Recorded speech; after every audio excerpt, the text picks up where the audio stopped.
जी, तय तो जनता को ही करना है। 2024 के लिए अब से ही चुनावी रणनीति बनाई जा रही है। विपक्ष ये चाहता है कि वो सत्ता में आए, लेकिन उसके सपने बटे हुए हैं। अब आप देखिए कि पीएम मोदी के खिलाफ जिन लोगों का नाम प्रधानमंत्री पद के लिए आता है, उनकी ताकत क्या है और कमजोरी क्या है। तो सबसे पहले राहुल गांधी की बात कर लेते हैं। उनकी ताकत यह है कि वो देश की सबसे पुरानी पार्टी के नेता हैं, लेकिन कमजोरी ये कि वो पार्ट टाइम राजनीति करते दिखते हैं। कई अहम मुद्दों पर एक्टिव होंगे, कई मुद्दों पर गायब हो जाएंगे। राहुल की ताकत यह है कि उनकी पार्टी का देशव्यापी प्रभाव है, लेकिन खुद राहुल गांधी जनसंपर्क के मामले में कमजोर हैं। उनकी ताकत है कि उन्हें 18 साल से संसदीय जीवन का अनुभव है, जबकि कमजोरी यह है कि उनकी अगुवाई में कांग्रेस जीती कम है, हारी ज्यादा। अगर ममता बनर्जी की बात करें तो उनकी ताकत उनकी फाइटर वाली छवि है, लेकिन कमजोरी ये कि उनमें स्थिरता की कमी है। वैसे ही बंगाल में विधानसभा चुनाव में जीत की हैट्रिक उनकी ताकत है, लेकिन कमजोरी ये कि वो बंगाल तक सीमित हैं। नीतीश कुमार की बात करें, नीतीश कुमार सुशासन वाली छवि उनकी ताकत है, लेकिन बिहार तक सिमटी उनकी राजनीति उनकी कमजोरी है। दूसरे दलों के नेता भी उनके अनुभवों के कारण उन्हें स्वीकार कर सकते हैं, लेकिन दिक्कत यह है कि वो कब पलटी मार जाएं, ये किसी को पता नहीं होता। एक नाम अरविंद केजरीवाल का भी है, जिनकी जुझारू छवि उनकी ताकत है, लेकिन कमजोरी है कि वो दूसरी पार्टियों में मान्य नहीं है। दिल्ली के पंजाब जीतना उनकी ताकत को बढ़ाता है, लेकिन यूपी से लेकर गोवा और उत्तराखंड में वो नाकाम भी रहे। इन सब के बीच शिवसेना नीतीश कुमार के पक्ष में उतरती दिख रही है। शिवसेना के मुखपत्र सामना में नीतीश कुमार का समर्थन किया गया, फिर भी विपक्ष के लिए आगे का रास्ता क्यों नहीं आसान दिखता है, इसे समझने के लिए आप देखिए हमारी ये एक्सक्लूसिव रिपोर्ट।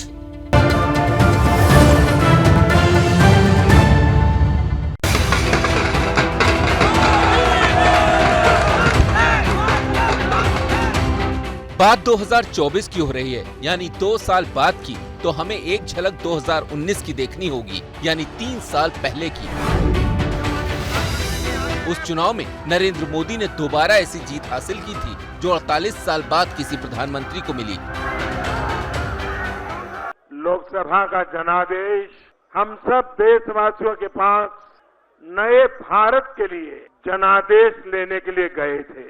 देश की कोटि कोटि नागरिकों ने इस फकीर की झोली को भर दी। तब भी विपक्ष अपने अपने हथियारों से लैस था।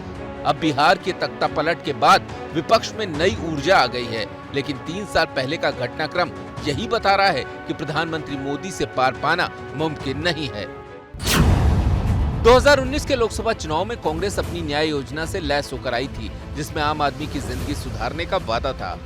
इससे ठीक पहले वो झारखंड, छत्तीसगढ़ और राजस्थान में सरकार बना चुकी थी और राफेल रक्षा सौदे पर राहुल गांधी लगातार पीएम को घेर रहे थे।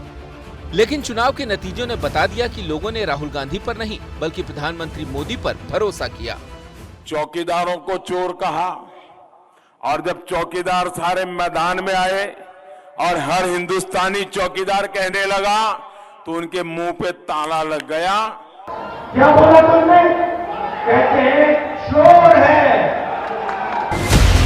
2014 में बीजेपी ने 272 सीटें जीती थीं। उनमें 73 सीटें तो यूपी से आई थीं।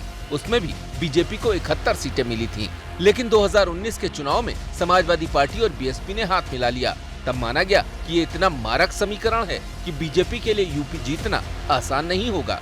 लेकिन पीएम मोदी ने जनता से जो अपील की, तो लोगों ने दिल खोलकर उन पर भरोसा किया।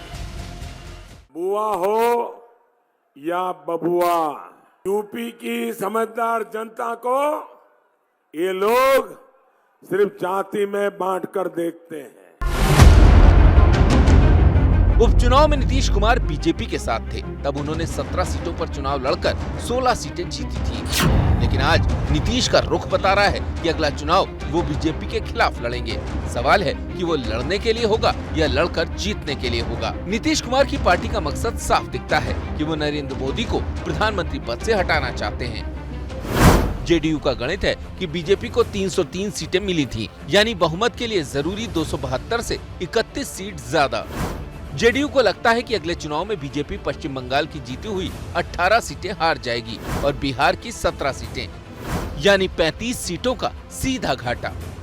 इस तरह बीजेपी सिर्फ पश्चिम बंगाल और बिहार के जरिए बीजेपी को 268 पर ला देगी, यानी बहुमत से 4 नीचे।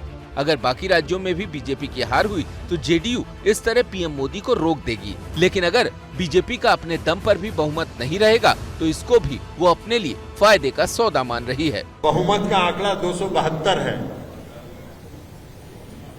30 का संख्या उनको ज्यादा है। बंगाल से उस 30 में 16 बंगाल से हैं और बिहार में 17 गो हैं। 272 के नीचे जहां आए उनके पटिया में जो तानाशाही चल रहा है सब तो खटवाया हुआ, हम लोगों से भी मिलता है ना लोग। विपक्ष का नया चेहरा बने जेडीयू के आज के गणित को पीएम मोदी ने पिछले चुनाव में ही समझ लिया था। इसको समझने के लिए आप 2019 के चुनाव से पहले पीएम मोदी का ये बयान सुनिए। ये पहला अवसर है जब सिर्फ एक व्यक्ति के विरोध में सब एकजुट हो रहे हैं। ये सारे मिलकर अब देश में एक मजबूर सरकार बनाने में जुट गए हैं। वो नहीं चाहते कि देश में मजबूत सरकार बने और उनकी दुकान फिर बंद हो जाए। 2019 से 2022 आते हुए भी राष्ट्रीय फलक पर तस्वीर बहुत ज्यादा नहीं बदली है। किसानों के जबरदस्त आंदोलन और विरोध के बावजूद यूपी का चुनाव जिस तरह प्रधानमंत्री मोदी की छवि के नाम पर बीजेपी जीत गई, वो बताता है कि विपक्ष को अभी काफी मेहनत करने की जरूरत है। और अब जल्दी से ये समझ लीजिए कि आखिर प्रधानमंत्री नरेंद्र मोदी के मार्गदर्शन में चलने वाली बीजेपी दूसरे दलों से आगे क्यों है। तो सबसे बड़ी बात यह है कि बीजेपी के पास प्रधानमंत्री नरेंद्र मोदी जैसा बड़ा चेहरा है। दूसरी बात यह कि बीजेपी राष्ट्रीय पार्टी है और चुनाव दर चुनाव पूरा एक्टिव रहती है। यह इकलौती पार्टी है जिसने बूथ स्तर तक अपना माइक्रो मैनेजमेंट मजबूत किया। पहले इसकी हिंदुत्ववादी छवि थी, लेकिन बाद में राष्ट्रवादी छवि भी जुड़ गई। बीजेपी की एक ताकत यह भी है कि विपक्ष में एकजुटता नहीं है। जैसे ही घड़ी का काटा दोपहर 2:30 पे आए, बबीता जी का दिल सास बहू साजिश के लिए मचल जाए। और ये है इनकी बहू, पूरे दिन ऑफिस की टेंशन हो जाए गॉन जब ये करें अपना फेवरेट शो फ्री टाइम पे ऑन। इनकी तरह आप भी देखें अपना फेवरेट शो अपने टाइम पर और डाउनलोड कीजिए एबीपी लाइव ऐप अपने स्मार्ट टीवी पर।